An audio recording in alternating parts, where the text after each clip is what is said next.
鈴子、一体どうしたの？ナオミは心配そうに尋ねた。和夫があの若い女とどうしてこんなことに。鈴子は悲しみと怒りに震えながら言った。鈴子は今まで感じたことのないような激しい怒りに身を任せ、夫和夫の衣類を床に投げ捨てた。彼女は偶然見つけた和夫の携帯電話から若い愛人ミキとのメッセージを読んだのだ。鈴子の友人ナオミは彼女の姿を見て驚愕した。まさか和夫さんが不倫を。ナオミは信じられないという表情で言った。鈴子は和夫とミキのやりとりをナオミに見せた。これを見てこんなの許せるわけないでしょ。ナオミはそのメッセージを読んで顔をしかめた。これはひどいわね。鈴子、あなたはどうするつもり？ナオミ、私和夫に復讐をするわ。こんなこと絶対に許さない。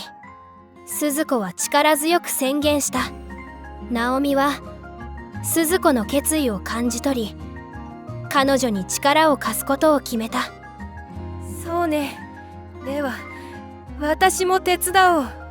和夫さんだけじゃなく他の不倫してる男たちも罰を与えてやろうじゃない。二人の復讐劇がここから始まるのだった。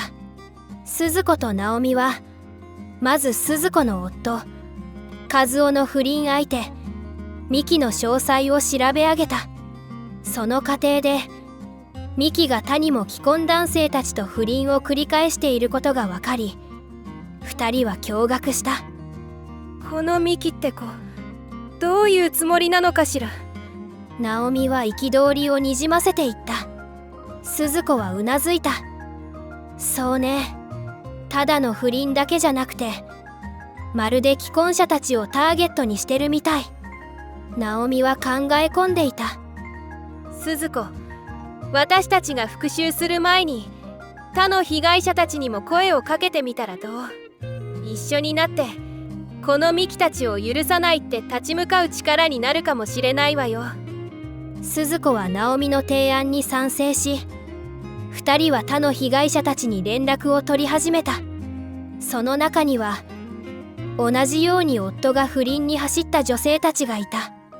彼女たちは皆怒りや悲しみを抱えながらミキたちに復讐する決意を固めていた。ある日、鈴子たちは被害者たちと集まり情報交換を行った。私の夫もあの女に騙されてたのよ。こんなこと絶対に許さない。とある女性が叫んだ。うちの旦那もよ、奴らに復讐してやる。と別の女性も力強く言った。鈴子はみんなの怒りと共感を感じながら言った。私たちは一人でも多くの被害者たちに声をかけて力を合わせて立ち向かっていくわ。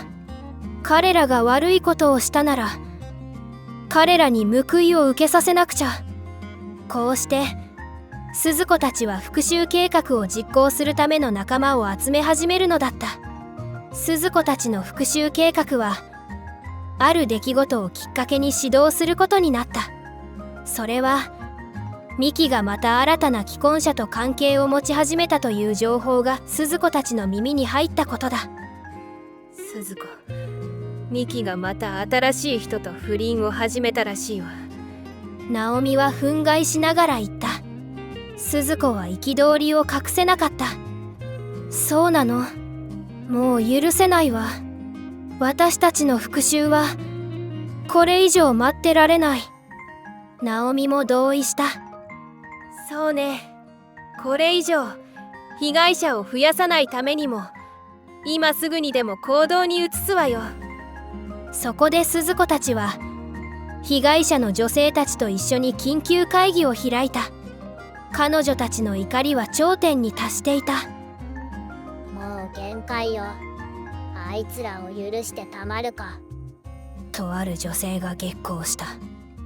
そうよ、私たちが何もしなければこれからも被害者は増え続けるだけ。と別の女性が力強く言った。鈴子はみんなに向かって宣言した。それじゃあ私たちの復讐計画を始動させるわ。これ以上悪いことを続けさせてはならない。ナオミも賛同し、みんなに呼びかけた。皆さん、私たちが力を合わせれば彼らに報いを受けさせられるはず。みんなで協力して不倫を許さない強いメッセージを送りましょう。こうして鈴子たちはついに復讐計画の実行に向けて動き出すのだった。鈴子たちは被害者の女性たちと共に復讐計画を練り始めた。彼女たちはまず不倫している男性たちが集まると噂されるバーを突き止めた。このバー、あのミキがよく出入りしてるって情報があるわ。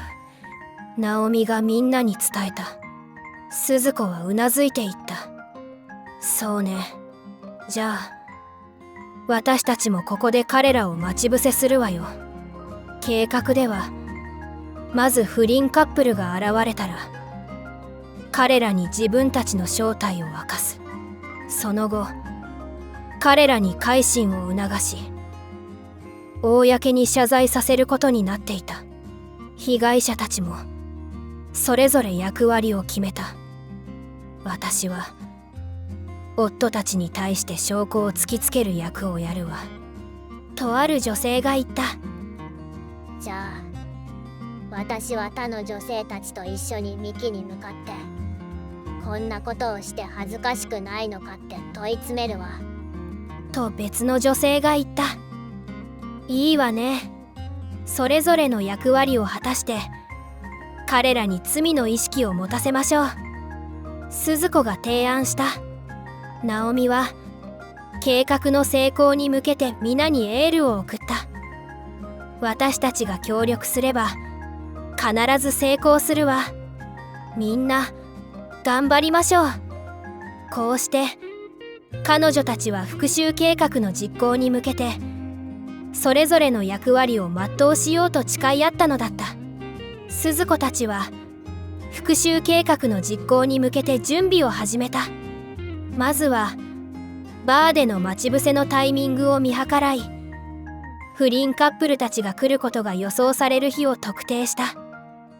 この日に来る確率が高そうね。ナオミがスケジュールを見ながら言った。鈴子は同意した。そうね。じゃあその日にバーで待ち伏せをするわ。その後彼女たちは証拠集めに励んだ。不倫カップルたちの写真やメッセージのスクリーンショットなどさまざまな証拠を集めていった。これで十分証拠になるわね。とある女性が言った。そうね。これで彼らも言い逃れできないわ。と別の女性が言った。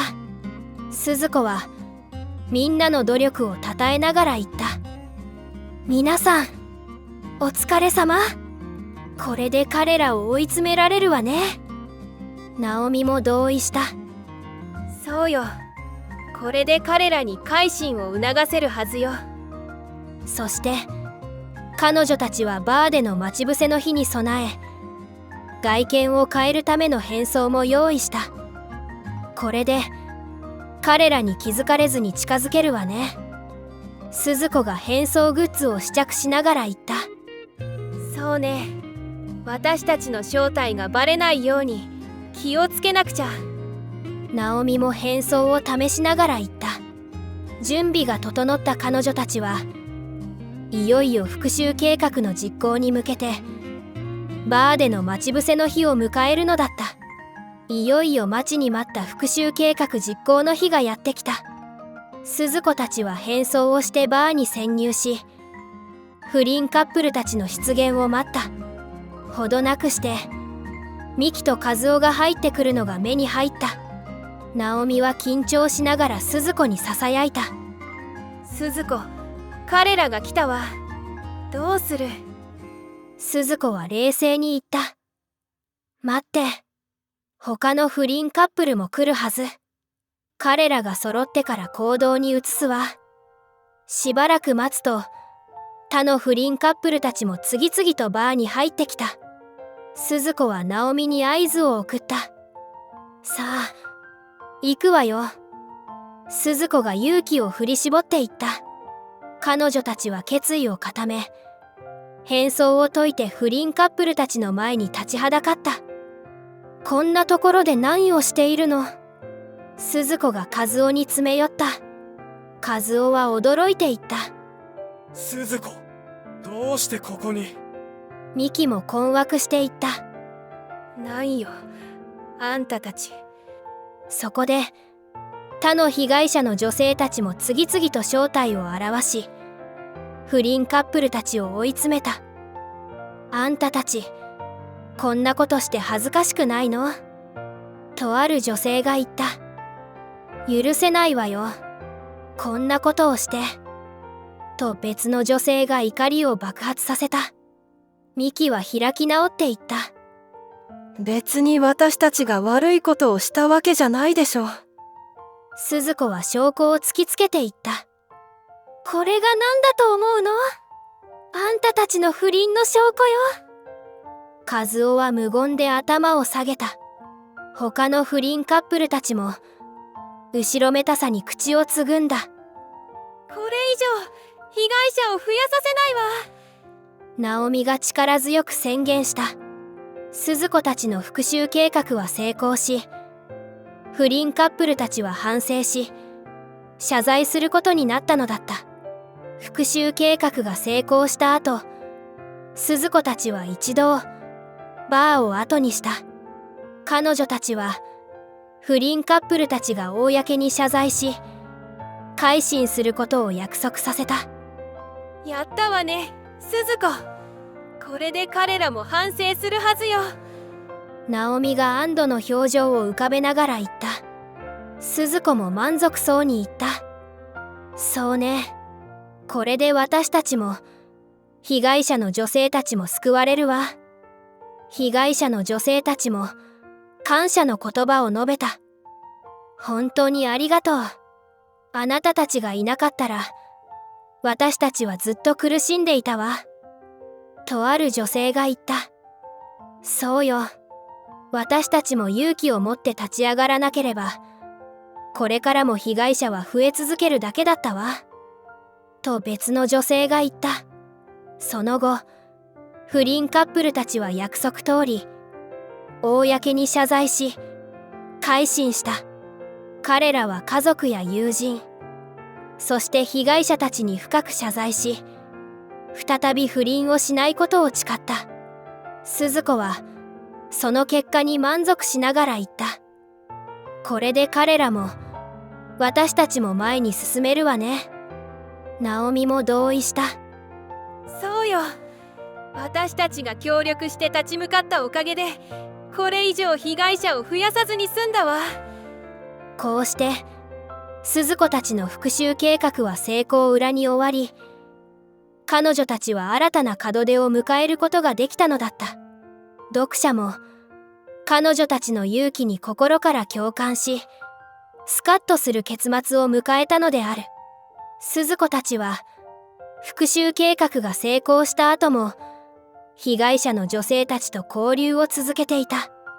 彼女たちはその経験を通じて、強い絆で結ばれた仲間になったのだ。ある日、鈴子たちがカフェで集まっていた。最近どう？ナオミが鈴子に尋ねた。鈴子は微笑んで言った。おかげさまで、私も前に進めているわ。他の被害者の女性たちも、それぞれの人生を再建していた。私も新しい仕事が見つかって、楽しく働いているわ。とある女性が言った。そうね。私たちもこれを機に新しい人生を始めるよ。と別の女性が言った。ナオミは感慨深げに言った。私たちもあの時立ち向かわなかったらこんなに強い絆で結ばれた仲間にはなれなかったわね。鈴子は同意しながら言った。そうね。私たちが互いに助け合って戦ったからこそ今があるわ。彼女たちは復讐計画を通じて得た教訓を語り合った。私たちが経験したことは他の人たちにも教えていくべきだわ。とある女性が言った。そうね。私たちの経験がこれからも誰かの力になれることを願って。と別の女性が言った。鈴子たちはその後も助け合い支え合いながら新たな人生を歩み始めたのだった。読者には彼女たちの絆が心に残り物語は美しい余韻を与えてくれた。